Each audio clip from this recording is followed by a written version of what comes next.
happen if you made Romeo and Juliet, but Romeo was the biggest whiny Bawl-Baby to ever exist? Oh, I guess we got our answer.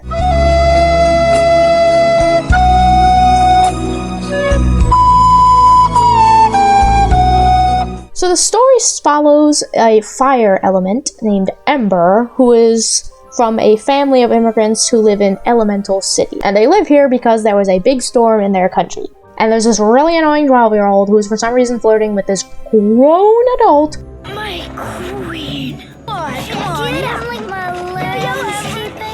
And I smell gooey. But whatever. Anyway, so she's minding the store while her father kind of steps out for a little bit. And she has this anger outburst because she's all annoyed at customers, and it breaks this pipe in the basement, so water's like spewing everywhere, which I'm not sure why there's a water pipe in the fire town, but whatever. What is wrong with me? And may I introduce you to the most freaking annoying character in the entire universe, Wade. Just get out of here. Actually, I'm afraid I'm gonna have to write you a ticket. A ticket? Yeah, I'm a city inspector, and this pipe is definitely not up to code. And we also get to see what a crummy inspector he is, because he doesn't even try to figure out the problem or get any information about the problem. He just runs away to report her. And then she has to like chase after him to the whole city, and he just cries and whines the whole time he's running away saying, I'm sorry, but it's my job, which just like makes him even more annoying. You're supposed to talk to the people who have the problems. He's so annoying. Anyway, so he gives his report thing to this ripoff of the sloth from Zootopia, and then he starts whining and crying about how sorry he is. And it's like, freaking what? If you would just listen to her to begin with, this wouldn't be an issue. I'm waiting to talk to your boss. Actually, Gail won't be in today. Gail! Okay, first of all, how can everyone just not go to work because of a football game? Unless it's Saturday, but whatever. Anyway, so they go to the game and talk to Gail. Not that Gail. Thankfully, we only have one whiner in this universe. So, Gail, my name is Ember Lumen. Do you mind? There's a game going on. That little shop matters way more than a bunch of overpaid cloud puffs blowing some ball around. But with Wade's help, she's able to convince the Cloud to give them some time to track down the real water problem. Listen, I'm not about to sit back and let this movie proclaim that he's not the real water problem around here. Wait, I know where I got sucked into Ember's shop. Ember and I could track the water from her shop to find the source of the leak. You're lucky you're a cute couple. Don't you dare tell me your couple is cute, because they are not! Anyway, it was around this time that I was seriously contemplating turning this film off because it was so boring, but then I got distracted because Wade started screaming like a little girl.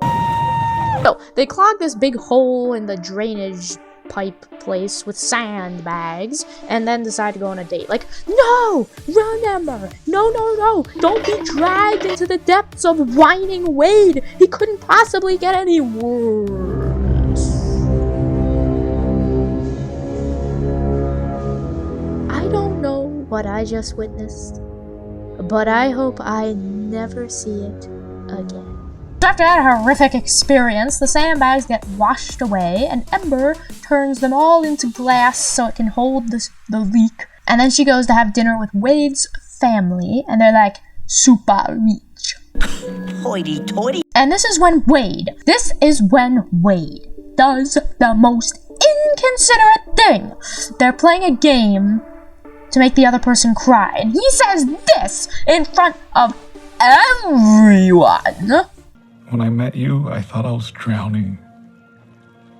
But that light inside you has made me feel so alive. And all I want now is to be near it.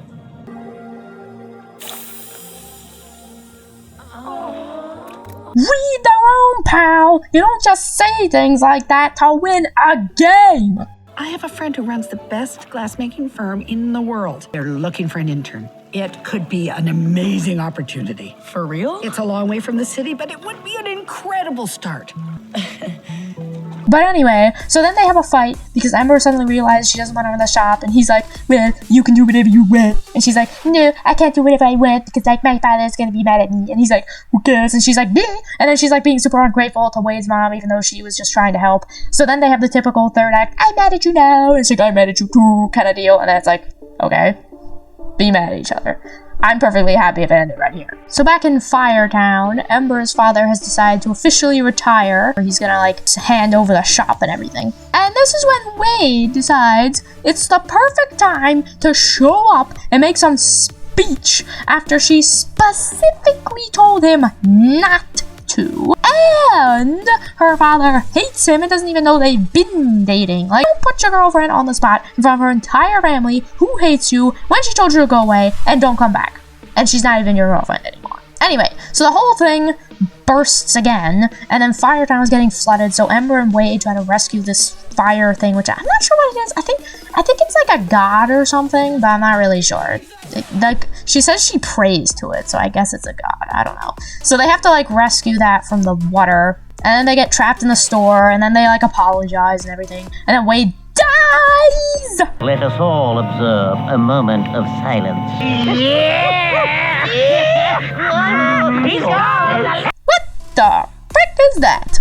So fortunately, Wade does not die, and he comes back alive since he's been like evaporated, so it didn't count because he seeped into the walls. I don't know. Yeah.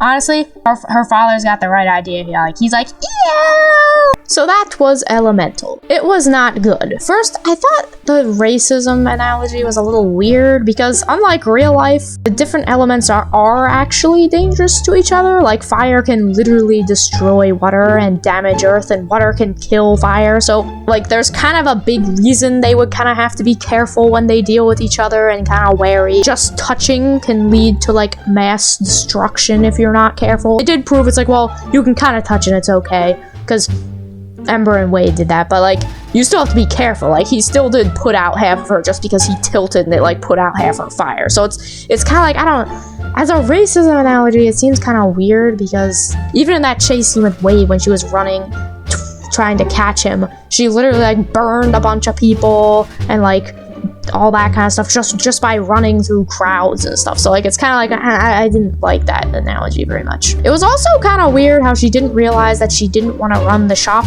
before. It's like, this only occurs to her like after Wade's mom tells her about the internship. It seemed a little sudden and therefore questionable. Also, it was boring. So, those are my thoughts on the movie, and I finally got Wizard to come back for a review. So, this movie is about a fire and a water thing, and the water thing causes a big flood by all his crying, which almost kills everybody, and there's this evil mastermind child who is planning on taking over the world with his flower armpits because he was jilted. Wizard, did we watch the same movie? Yo. I think you may have zoned out a little bit. Pretty sure that's what's going on behind the surface. Well, anyway, thank you so much for watching. Comment down below if you like this video, give it a thumbs up, and subscribe for more like this. If you'd like to check out my comics, links are in the description. And thank you so much for watching, and have an awesome rest of your day.